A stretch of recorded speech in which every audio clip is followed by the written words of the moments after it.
So let's talk about Hess's law now. Hess's law is kind of a fun thing to do. Once you know how to manipulate chemical equations, then Hess's law becomes easy. And it is based on a very simple principle. Okay, there is no current definition of Hess's law, but it's based on a very simple principle. So if you have a reaction going on, A plus B to give you C, okay, and let's say you're doing it two different ways, all right? However, your starting materials are the same and your products is the same as well. So now if you go straight away, okay, from A plus B to C, then there is a certain amount of energy change, okay, going on over here, delta H, okay, enthalpy. This is the energy change, but actually eventually for the chemical reaction it will be delta H. So then if you start another way and maybe you take a scenic route in getting there and eventually you get there, okay, to C. Now the delta E over here, okay, and the delta E in the first one, both of them, as we will say, equivalent to delta H because that's the enthalpy.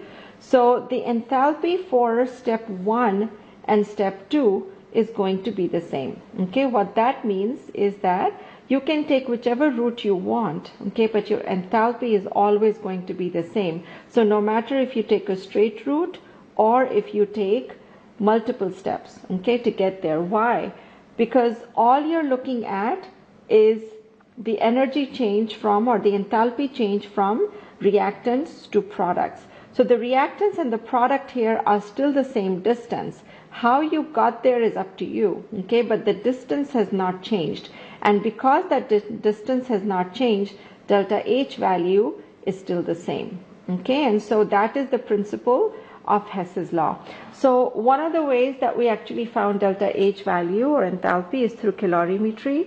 Another way was manipulation of the chemical equation, and Hess's law is another way of calculating delta H. Okay, so in this case you don't really need to do experimentation because all the experimentation has been done. Okay, so now let's look at a question.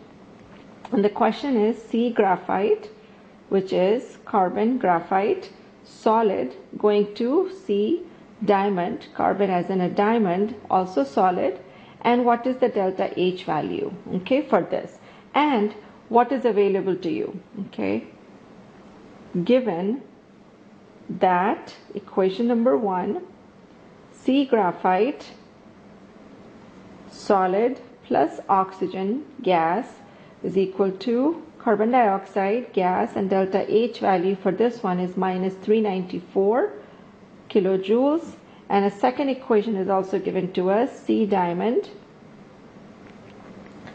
solid plus oxygen gas to give us carbon dioxide. So in both cases we're actually doing a combustion reaction to give carbon dioxide. Delta H for this one is minus 396 kilojoules. All right, now if the equations are not numbered for you, I would suggest you number them, okay, because that's a very important part so that it becomes a lot easier.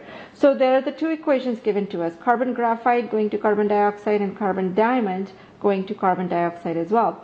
The equation we are required to find the delta H of, however, goes from carbon graphite to diamond, and we have no oxygen and no carbon dioxide, okay, in this equation here. So that means we need to figure out a way to use these two equations such that oxygen and carbon dioxide do not exist in the final equation. So manipulate the equation, okay, that's the thing. That's what you have to do. So we did already manipulation of the chemical equations, how you can reverse and multiply by 2 and all of that. So you use that knowledge over here in order to figure out what kind of an equation you need to do, okay, or what kind of product or final equation you need. All right, so now in this case, graphite is reactant, right, and diamond is product. So we look for in our two equations as to which one is which. So in one, equation 1 has graphite as reactant, so which means that this equation stays the same. Equation number 2, however, has diamond as reactant, but we don't want diamond as reactant. We need to have diamond as product in our equation. So then what we need to do is we need to reverse the equation. Now luckily for us, everything is 1 mole, and so we don't have to worry about multiplying or dividing anything because our mole ratios are 1 to 1, okay, for everything. So which means that equation 1 stays the same. So equation 1 now is C graphite plus oxygen gas, and this is solid. I know it takes a little time, but write it out, the gas and the solid. And delta H here is minus 394 kilojoules. Equation 2, we have to reverse the equation, so which means that carbon dioxide gas to give us oxygen gas plus carbon as diamond solid. Okay, and delta H now, which is 396 kilojoules, but now this becomes positive because we have reversed the equation. Okay, and now it's all very easy. What you do is you take both these equations and then you will add them up. Okay, and adding up means that you add up everything on the left and the right and the delta H's, everything. So carbon graphite is only on this side of the equation, it's not on the right hand side of the equation. So carbon graphite we just write out. Now oxygen is on the left hand side of the equation as well as the right hand side of the equation. Okay, and so oxygen 2. So now when you look at these two, which means you subtract one oxygen from both sides of the equation. So if you subtract from both sides of the equation, then you can cancel them out.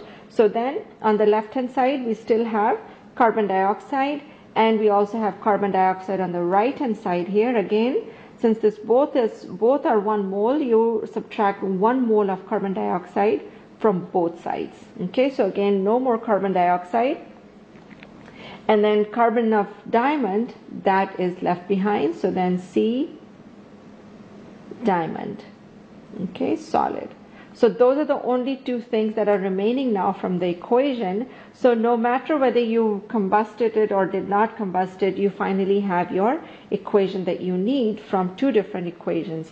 The delta H, you will go ahead and add these two numbers, which is minus 394 plus 396, okay, and then you will end up with plus 2 kilojoules, okay, for this.